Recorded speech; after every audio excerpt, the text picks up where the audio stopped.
The Concrete Man, also known as SCP-014, is a rather fascinating case. Imagine this.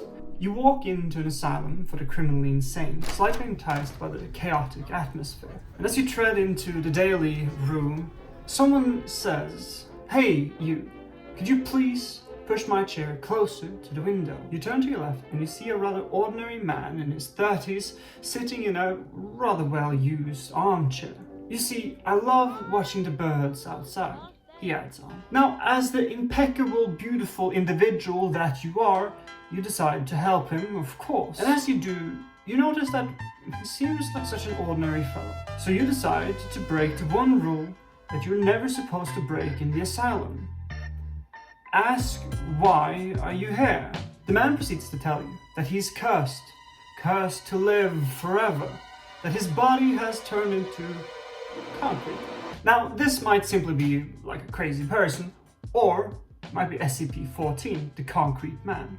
He goes by the name of Robert Chetford and was initially institutionalized in 1915 when he was proclaiming that he was gonna live forever and he was cursed to be turned into concrete. I mean, that would put most people behind bars. Now, on a later date, the SCP Foundation got wind of it and picked him up, if you will, when the rumors of the undying man started spreading. Now, this is where it becomes really interesting, and I think the highlight of the entire article really starts to shine through. You see, upon further research, it turns out that Robert has no signs of metabolism. He doesn't drink, he doesn't eat. In fact, he shows no functionality for a living creature at all.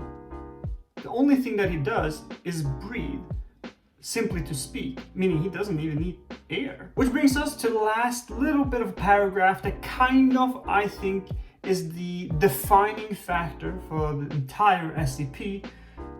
A quote from a researcher. "I have to conclude that he is the ultimate proof of the idea that the mind rules the body. He thinks that he's concrete and he will live forever. And so he's as close to both as he can be." Now that, ladies and gentlemen, that's a good SCP right there. Hope you enjoyed this little video. I know it's a little bit of a new format, trying out some new stuff. So if you have any suggestions, comment down below. If there's any SCPs you would like me to cover next, by all means. And thank you for watching, above all. And I'll see you in the next one. Remember to